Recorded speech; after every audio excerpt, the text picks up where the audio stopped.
Welcome everybody to a new Living Theosophy series. It is especially auspicious to start on White Lotus Day, although it is a little intimidating to be giving a talk next to HPB. I'm sure she could materialize a hand to slap me if I... But something that HPB, I think one interesting characteristic is that she was always relating to people with the ideas that Michelle just read, looking at people or relating to them from that point where one is not or should not be too bothered by what happens around. Not that she wasn't externally, as those who know HPB's life, well, she was a strange case because of her occult training. But some people say even when she was in the fit of anger or a reaction, if you would ask her anything about theosophy, instantaneously she would be calm, as if nothing happened, and she would be talking, perfectly calm. And then she would relate to people not with this attitude that we cherish so much in our culture. We are always trying not to hurt people's egos, and we tend to be flattery and to make people feel well. And maybe that's okay, but what we are actually doing is preserving the aspect of ourselves which is keeping us in a prison.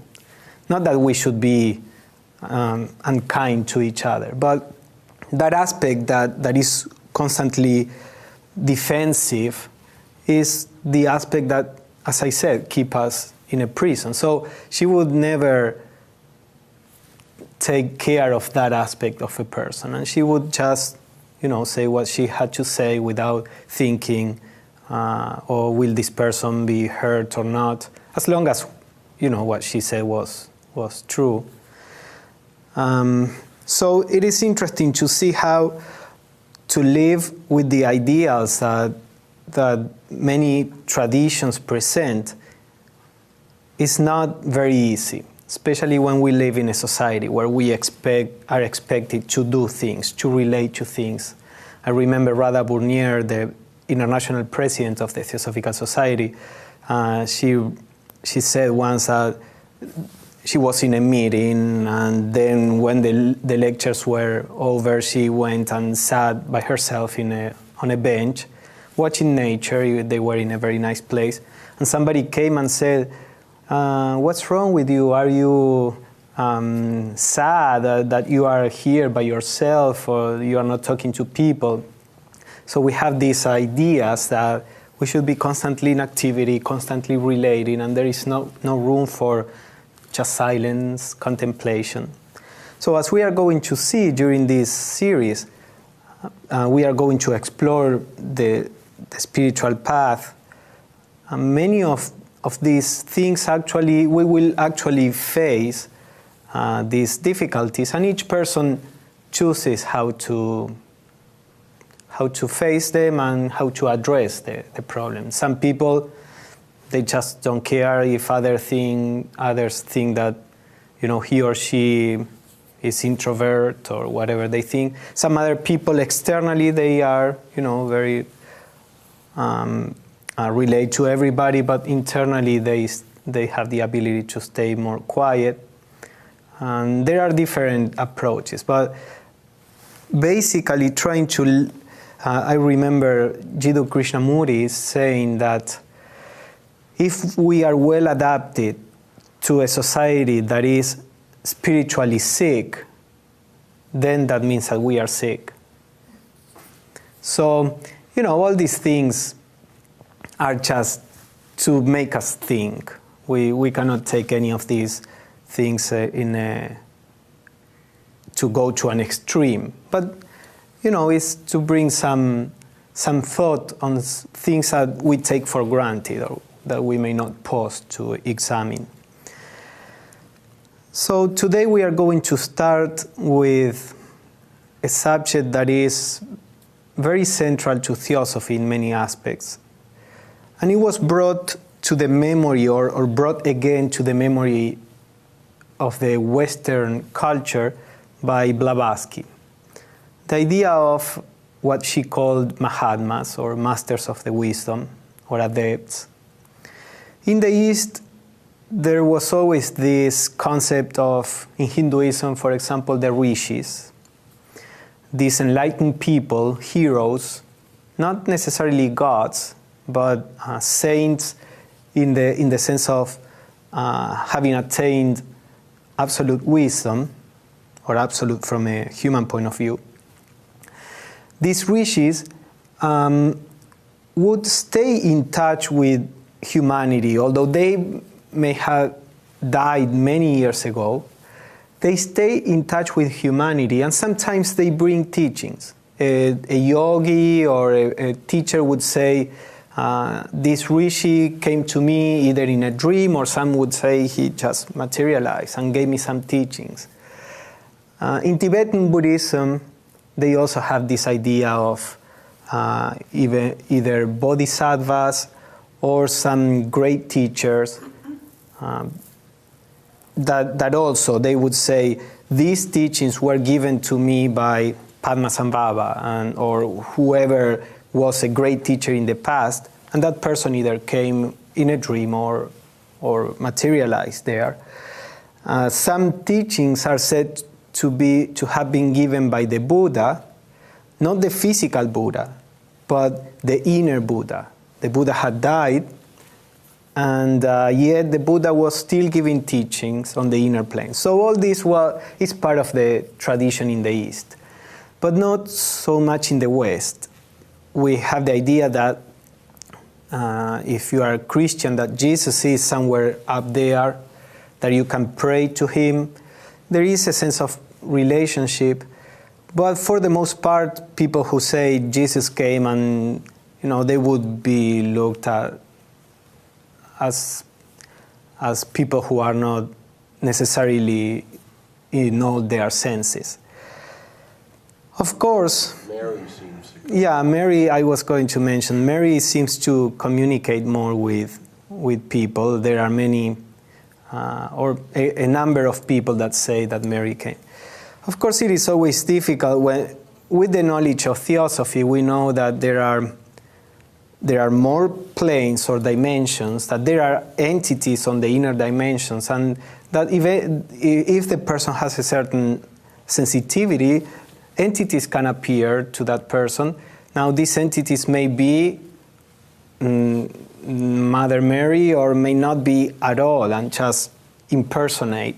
So it's a very complex subject.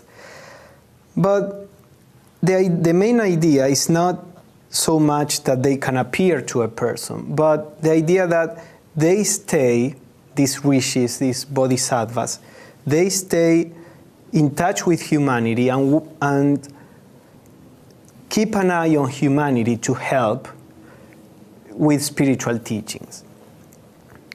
So many enlightened beings in India, or gurus, when they are about to die and the disciples say, we are not going to have you with us anymore, many of them say, the body is just, a shadow of what we really are, and I'm always there. I will, or this consciousness will be always there. And a person who studies these teachings may connect with that consciousness, even without noticing it, and just receive a deeper understanding, because there is a place where we are all one. So what Madame Blavatsky said is that, or brought that idea to the West, and she said there are enlightened beings who stay in touch with humanity, and these are what Madame Blavatsky called masters. Now, the existence of these enlightened beings is a natural result of the idea of evolution. In a philosophy as Theosophy that postulates a process of evolution within the illusory planes, Atman or the real never evolves because it's perfect in itself, spontaneously perfect. But within the illusory planes, there is a growth in the ability to express the real. That's more or less the idea of evolution. So this divine spark is in all of us, and little by little the person that is caught in the illusion of being the body, with experience, with more and more insight into the nature of things, this person begins to realize, I'm not the body. The body is just a fragment of myself, and neither am I the emotions or the mind. And eventually that person discovers his or her true identity, which is one with the all. Now when that happens, there is no purpose to have a body anymore. The idea being that, in Hinduism they say, why does the divine spark take a body? Because of the illusion, there is a thirst for physical experience. We have this thirst to experience the world through a physical body. But when the person realizes that he or she or it is far beyond the physical, then that thirst disappears. Therefore, the divine spark is not compelled to incarnate anymore. When that happens, the divine spark is can let go of all the lower vehicles and stays in its own nature. Sometimes it's called in Hinduism Swarupa, its own true nature, without any body. Let's say in the state of, this is what in Buddhism they call nirvana. Is the cessation, the annihilation of all the lower vehicles of consciousness, or let's say the vehicles of consciousness, and only consciousness remains there. Of course, in the Theosophical view, it is said that consciousness cannot be ever without a vehicle of consciousness, but at this level that we are talking, there is no separation between the two. Now, the problem is that when this divine spark lets go of all the lower vehicles, it loses the ability to communicate with the lower planes. It's just like when a person dies, that person is still alive on the astral plane, but it loses the ability to communicate physically with us. It can communicate astrally because we also have an astral body, but physically the vehicle for the physical communication is not there, and therefore to our perception that person disappeared. So the same with the divine spark. Although the divine spark is everywhere, to our perception that divine spark is not available anymore unless we can raise our consciousness to that very high level which only enlightened beings are aware of. So in the Buddhist tradition, which is in the Theosophical teachings are in tune with that, there is the idea of the bodhisattvas that give up this dropping of the lower vehicles and entering in nirvana. And they do it because they choose to retain bodies so that they can still help people in the world, so that they can still be in touch with people in the world. It is said that act is a great sacrifice, because they could be in this state of perfection with no limitation, away from any kind of sorrow, and yet they remain bound to the limitations that is to have a form. To have a form is a limitation. Of course, that's the only thing we know, and for us, we don't see it as a sacrifice. But for the person that knows the truth, that experiences the truth, to have a form in itself is suffering. That's why the Buddha said the incarnated life, the limited life, is dukkha, is suffering. So they make a great sacrifice to help us. In a way, we could say, it's like you have a job to do, you do it to the best of your ability, you finish, and now you can go on vacations, and then you say, yeah, I'm really tired, but I'll stay and I'll help others to finish also. And but also you could see it as if you, being a human being, choose to incarnate as a dog, having all the limitations of a dog. You have still your human mind, but you cannot talk, you have to bark, you have to eat from dog food, from on the floor, everything, just to help other dogs, supposing that would be necessary, and to help them become human beings.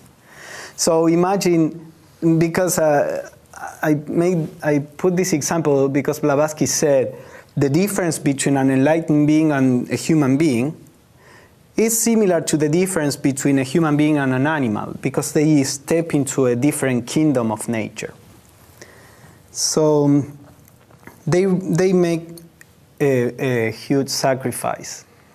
And that's the idea of the bodhisattvas, and it's the idea of the masters.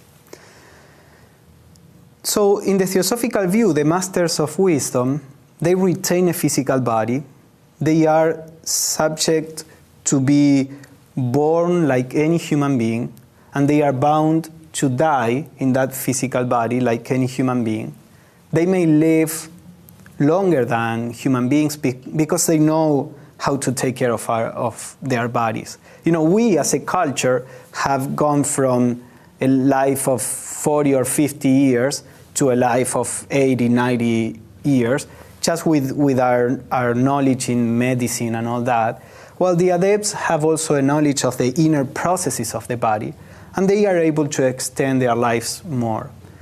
I haven't seen numbers.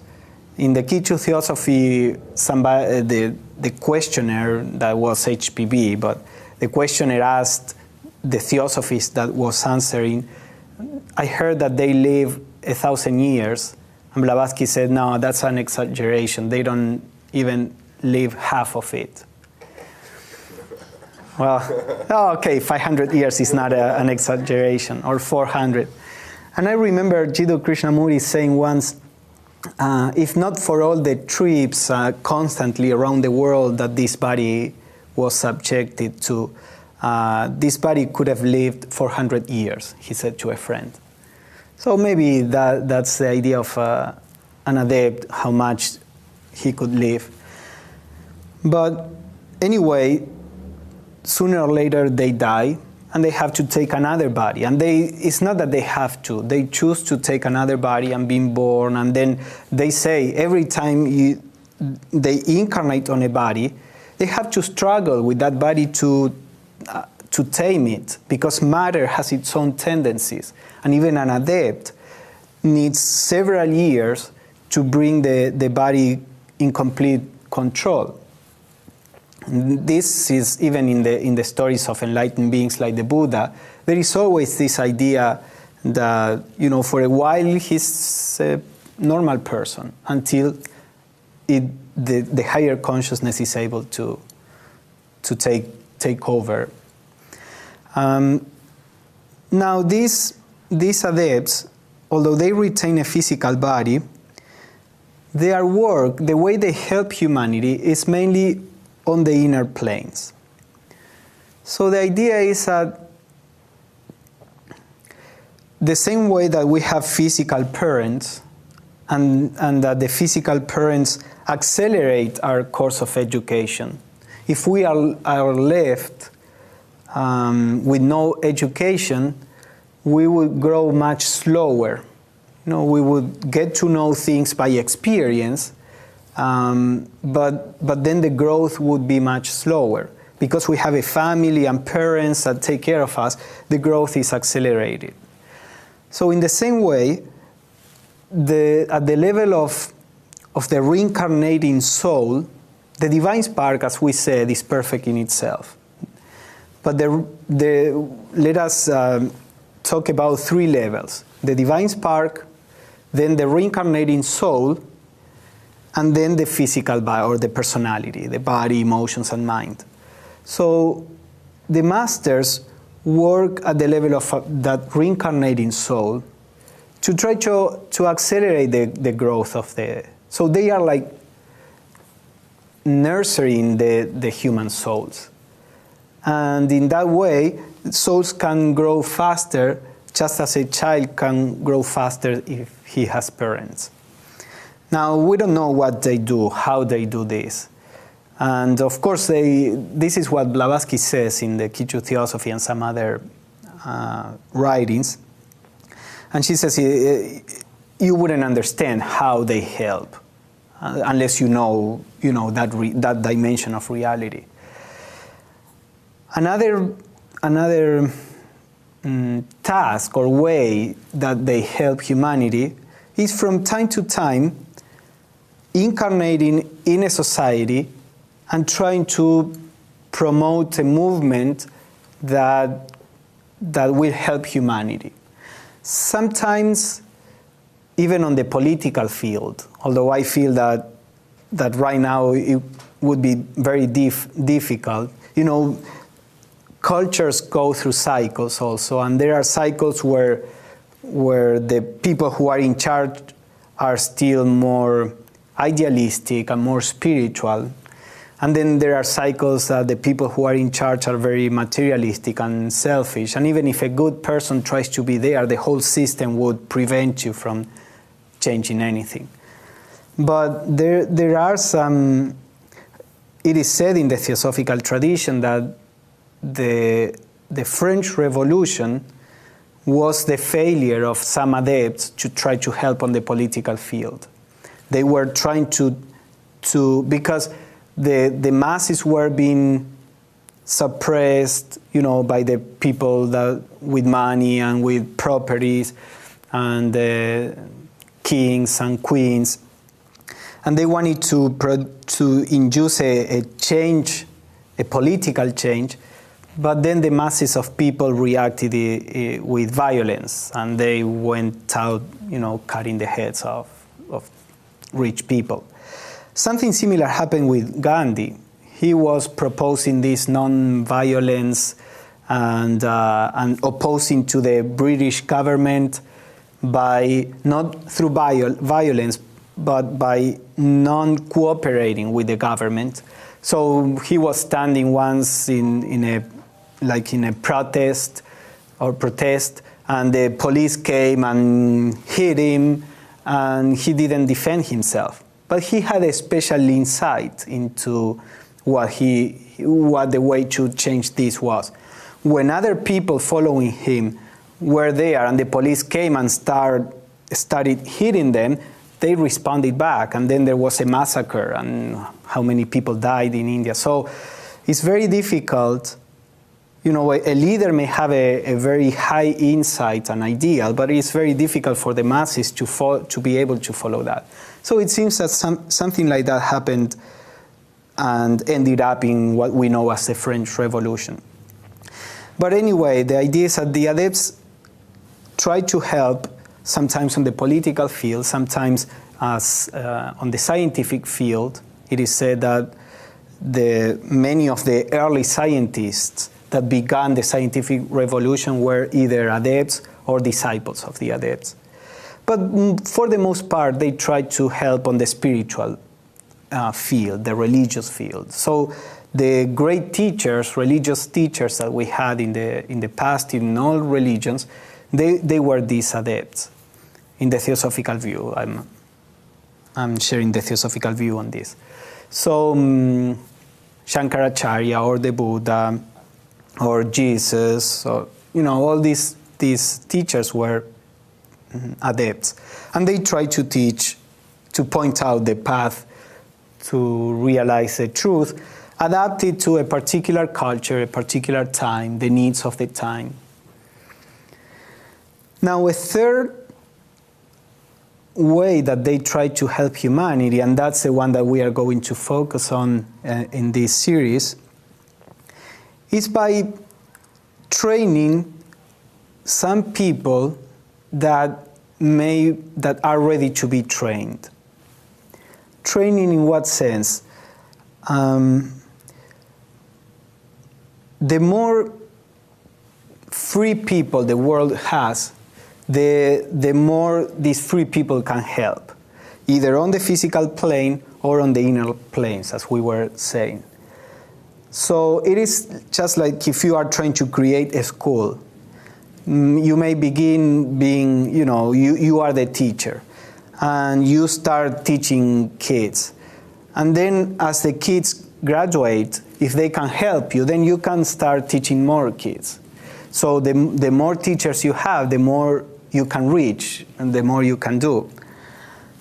So the idea is that there are some people, let's say, if there is a person that is willing to help others, just like these kids, suppose that one is willing to become a teacher. Maybe a kid, when he graduates, he wants to become a politician, make a lot of money, and enjoy life. But maybe some other kids say, no, I will be a teacher, I will learn less, but I want to teach other people also, I want to help them. So then maybe if you are the teacher, you will pay a particular attention to this kid and try to train it so that he becomes a teacher, as fast as it is possible, so that he can help you. Not that you are not going to pay attention to the rest, but to this one you will train more specially, pay a more special attention so that he can fulfill that role. So it is said that in humanity, when there are people who have this compassion and are willing to help others, and when they come to a point where they are teachable, some of these adepts may get in touch with this person. Now, the idea of being teachable is very important because, if you have kids in 3rd grade, and suppose you have now more teachers, and then you are managing the school. Now you know much more than these teachers that are all young teachers, but you are needed to manage the school. Now when you see that some kids, are able to become teachers, you may put some time aside to go and teach this particular kid. But you wouldn't do that with kids that are still too young. You let the younger teachers to teach the kids that are too young. It's just like a professor in the university wouldn't go and teach the primary school.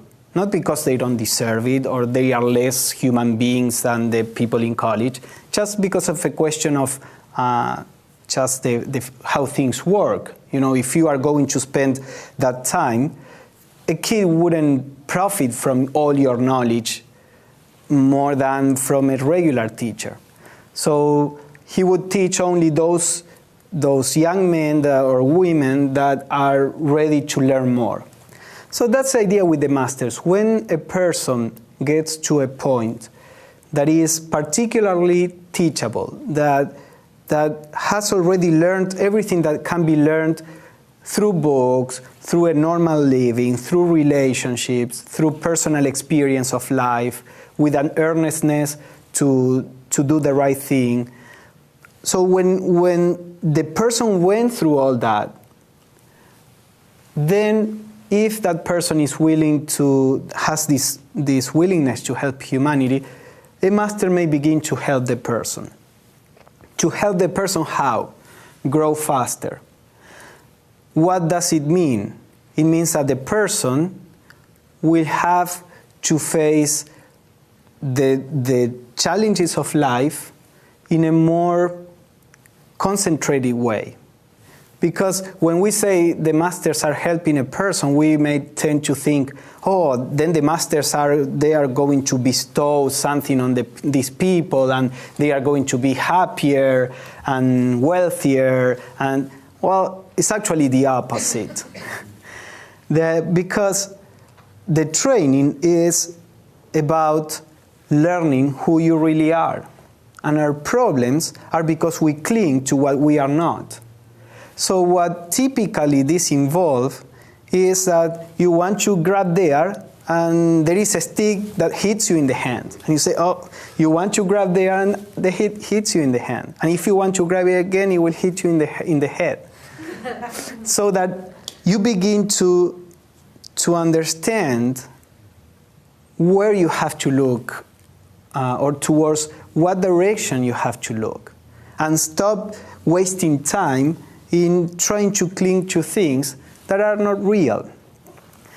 So with this, and we are going to explore all this during this series, but with this comes the idea of the occult path. Occult in the sense of, it means hidden. This path that is not very obvious. You know, there is an obvious religious path. The person goes to Mass if it is a Christian and tries to be a good person, you know, but there is another path that has to do not so much with what you do outside, but with how you live from the inside, the outside life. So we are going to explore this. But the occult path is like an accelerated course of learning, so that the person, instead of taking, I don't know, 100 more lives to get to discover the truth, it will do it in 20 lives, which means that you will have to go through the experience of 100 or 200 lives in 20. So those lives are usually more intense in the experiences. And you can see in many mystics why many mystics talk about the idea of suffering. That as soon as, with Jesus bearing the cross, or in other traditions also the idea that life becomes more difficult from a certain point of view. It is because, as I was saying, we need to learn, we need to go through the same that every person will do. But then we need to do it faster. Why faster? Because you want to win a race? Well, if that is your mentality, you are going to fail. Because as soon as, if a person goes to this path with the idea of winning something for himself, the first lesson is that there is nothing to win for yourself. Because yourself, what you think that you are yourself, is not you. Now, when you let go of that yourself, you discover that you are the whole. But you can discover that only when you can let go of yourself, or your idea of what yourself are. So if you go with this idea that you are going to get anything, when the actual lessons come, which go in the other direction, you will drop it. Why would I do this? No, I wanted an easy life. Why would I do this? Now, the pace of growth is always determined by our own. This is all very natural. The way we put it, it seems like something more artificial, but it's all very natural. The more eager we are to discover the truth, the faster we grow. Now, why we want to discover the truth? Because we know because what is unreal doesn't satisfy us anymore. If what is unreal still satisfies me, I need to still live in the unreal until I get enough from the unreal, and then I say, I don't want this anymore. I know that this is not real, so what is there? When we say what is there, then the order that is in life begins to bring you the means to discover what is there. So all this happens, and although there are laws that begin to produce these effects, they are very natural. And we are the ones that dictate the pace at which we can go. We are going to, as I said, to explore all this because there are several details. I'm just trying to give an overview. But the idea is that when the person enters on this path, the masters begin to pay attention to that person. As Mother Teresa of Calcutta, she said, it is said that God never gives you a burden that weighs more than you can carry. And she said, I wish God wouldn't trust me so much. And it's exactly that. The more attention the master pays on you, well, the more you have to face. So I'm making, putting some emphasis on this aspect, because there is, especially in the New Age, the idea that you are chosen by the master, you have a privileged life, now everything is harmony and love and peace, and you have money and you don't need anything, and every desire that you have will be fulfilled, because in the Theosophical view, maybe that's true, but I'm talking from the Theosophical point of view, it's the opposite. Now, along with this, of course, there is a growth into reality brings a very deep sense of being alive, deeper than we had before. I don't know how to put it in words, but it is even, I think I used this example in one talk before, but it's just like when you are a teenager, you live with your parents, and life is very easy. We don't realize it when we are teenagers, but we don't have to take care of not even of ourselves, of kids, of houses, of paying, the bills. But there is a point where that life is too much confined. That person needs to break away from the home and begin to expand his or her field of activities. That will make life harder in the sense that he will now have to work and to get money and to take care of a family. But at the same time, an adult, a sane adult, has a deeper sense of being alive or accomplishment or being or life having a value than the teenager that is for the most part trying to be amused and deal with school as best as possible. So there is a natural thirst for expansion, even if that brings more challenges. So the same with the spiritual growth. Even if life becomes harder from a certain point of view, it also brings this sense of expansion, which you can feel during the periods of rest. When you are in the midst of a storm, you cannot feel any of that. But when the storm is over, then just as nature that is vitalized by storms that will take away half-dead branches, and then the tree has much more vitality and is green, and you can almost feel that is flowing or producing vitality. In the same way, crisis produce that, force us to get rid of things that were dead weight, and then when that passes, there is this sense of vitality or this sense of more being grounded. I don't know how to explain it, but so it's not all bad at all. But I want to put that aspect clear, because in our culture we tend to see the other opposite. Annie Besant and Leadbeater, they used to talk more about the positive aspect. Blavatsky used to talk far more about the negative aspect. I read once that Blavatsky was talking about discipleship to a couple of theosophists on a train. I think it was on a train. I don't remember the anecdote very well, but the idea is either the masters dropped a letter or told Blavatsky psychically or something, scolding her because she was making these people be very afraid of the occult path, and so say, okay, slow down, that you are scaring people. But at the same time, it's true. If you read the mystics, you will see every mystic complains and say, why am I so much of a sinner that I have to bear with so much? They all seem to be overwhelmed at times in an unfair way. If you read, I don't know, any mystic, but Toller, for example, he was a disciple of Eckhart, of Meister Eckhart. Toller, John Toller.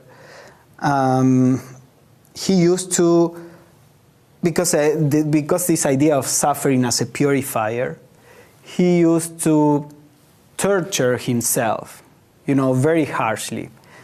And at some point he had like a piece of wood, and he had some long nails through, and he would put those nails piercing through his body and go like this.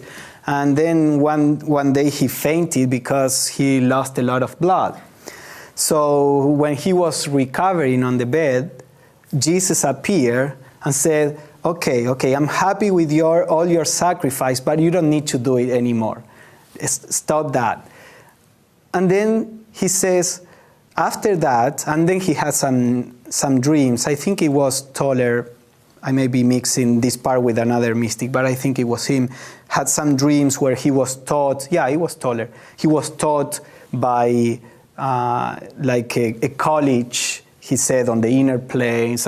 Probably a master contacted him. And now he says, but after that, I started really suffering. Because before, and he said, I was really surprised because I was proud that I could bear with anything, that I was self-afflicting, my body, and I could bear with anything. But this kind of suffering is unbearable, he said, because it's not being produced by me. When we produce our suffering, we still feel that we are in control. And he said, I knew that even when I fainted, I could remove, or once I fainted, I could stop doing this. But now it's not under my control. And that's what scares our ego, that we are not in control. So it is interesting to see how he said, all the suffering that I, put on myself didn't really prepare me to face this. And so there, the idea is with more earnest people who are closer to, get done with this period of illusion, they will have harder challenges. And other people will have challenges at the level of what they can manage. But we are going to see, I'm not going to focus only on the difficult parts of this process when we talk about the occult path. As we are going to see, there are, a lot of, Annie Besant said, because there is a point where the person understands the process. And Annie Besant said, looking back into my life, and she had a lot of suffering also, since even before getting to the TS, she lost her 2 children. She got divorced. At that time, a woman being divorced was pretty much, a homeless person. So she lost to her husband, her son, but could retain the girl. Now then, when she was fighting for promoting some methods of birth control among poor people, because she said, these poor people, they keep having more and more kids, and they don't have how to, money to feed them, and then they are all miserable. So she wanted to promote birth control among them, and the church and the state, they said that was obscenity, and she said she had a trial, and then they said, if you continue with this, you will lose your daughter, because we will consider you immoral to raise a daughter. And she said, my daughter is my daughter, but the daughters of all these poor people are also daughters. So she took the risk and she kept going for that, and she actually lost her daughter, and they took it away from her. And then later in life, she also had a lot of trials. But she said, when I look back, the only moments that were really relevant, important in my life were the difficult moments. They produced something. The moments where things were okay were resting moments.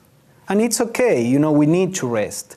But I could take away the resting moments, and I would never take away the difficult moments, she said. And that is said to be always the realization of any person at a certain point. At a certain point, a person realizes how the difficulties were really blessings. And in one of the Mahatma letters, one master says, there is a point where the adept receives a reward, and symbolically speaking, that is far or outweighs far more all the sufferings that he went through in the process of becoming an adept. So these things that we call suffering is really a blessing in disguise. At the beginning, we don't understand it, and it's fine if you resent it, but inside, always remember that this is a blessing, not a curse. Although nobody likes to suffer, that's fine. But in a sense, it's like when you push your kids to go to school, and then the kids resent having to go to school. But when you are graduated and you are an adult, now you can have a life because you have an education. And if your mom had said, oh, okay, poor thing, he doesn't like school, let him enjoy life and play with his friends, then he would be homeless or having to take a really hard job because he wasn't put or forced to do things that he didn't want to do. But later he realizes, yeah, of course, this was necessary, and now I'm able to do this because of that. So in a similar way, the difficulties, are things that are necessary to go through so that we can discover who we really are. So it's like if you are climbing a mountain, suppose there is smog. There is a city with a lot of smog. People are dying, they are poisoned by the smog. And there is a mountain, and somebody tells you, at the top of the mountain, the air is pure. There is a community of people who are very nice, live a very beautiful life, while down there they are all killing each other because the city is in a state of chaos. So you start climbing the mountain, and climbing is really hard. And then you are at night with cold, and you want to rest, but the more you rest, the more you delay getting to the summit. And then you just keep going until you pass through the smoke, and then you can enjoy this pure life. And you say, oh yeah, it was really hard to climb the mountain, but it was well worth it. So the more you realize that you live, that there is a better way of life, the more strength you have to climb. So the idea with the spiritual life is that more and more we realize that there is something better, that is different. And that gives us the strength to advance. We don't have to feel guilty because of our pace. That comparison is absolutely out of the question. We have to go on our own pace. But if we are earnest, we will discover progressively more and more that there is something worth making the effort. And that will give us the strength to accelerate the pace as our strength allows it. So that's more or less the idea of this was to do an introduction of what this series will be, and we are going to talk about the path and also some spiritual practices that can help us in on this path. So if there is any comments or questions we can discuss them.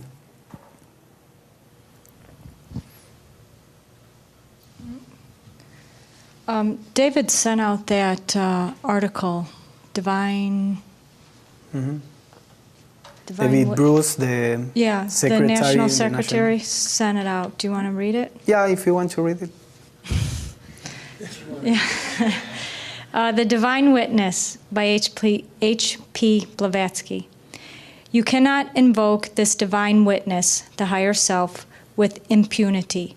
And once that you have put yourselves under its tutelage, you have asked the radiant light to shine and search through all the dark corners of your being. Consciously, you have invoked the divine justice of karma to take note of your motive, to scrutinize your actions, and to enter up all in your account. The step is irrevocable as that of the infant taking birth. Never again can you force yourselves back into the matrix of avidya and irresponsibility. Though you flee to the utmost parts of the earth and hide yourselves from the sight of men, or seek oblivion in the tumult of the social whirl, that light will find you out and lighten your every thought, word, and deed. All HPB can do is send to each earnest one among you a most sincerely fraternal sympathy and hope for a good outcome to your endeavors. Nevertheless, be not discouraged, but try, ever keep trying. 20 failures are not irremediable, if followed by as many undaunted struggles upward. It is not so that mountains are climbed, is it not, so that mountains are climbed? And no further, that if karma relentlessly records in the esotericist's account bad deeds that in the ignorant would be overlooked, yet equally true is it that each of his good deeds is, by reason of his association with the higher self, 100-fold intensified as a potentially for good. Finally, keep ever in mind the consciousness that though you see no master by your bedside, nor hear one audible whisper in the silence of the still night, yet the holy power is about you. The holy light is shining into your hour of spiritual need and aspirations. Just. Yeah, that HPB wrote that to, when she founded the esoteric section, she wrote that to the members. But of course that can be applied to any person that is earnest. And not only, as I said at the beginning, not only within the Theosophical society, but this was the case with in any religion, you know.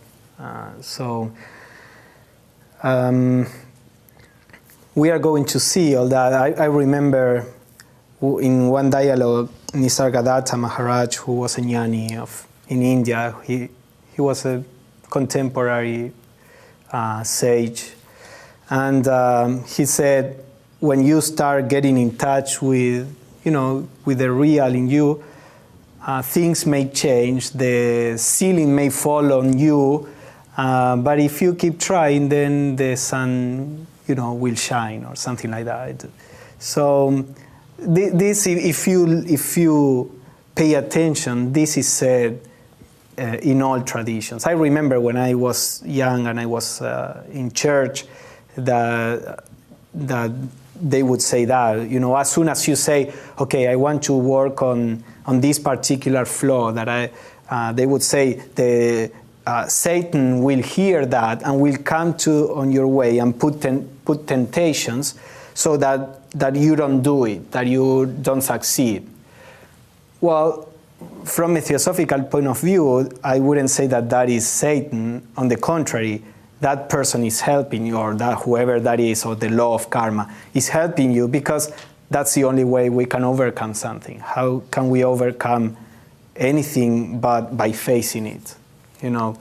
So this is in all traditions, the idea of this process.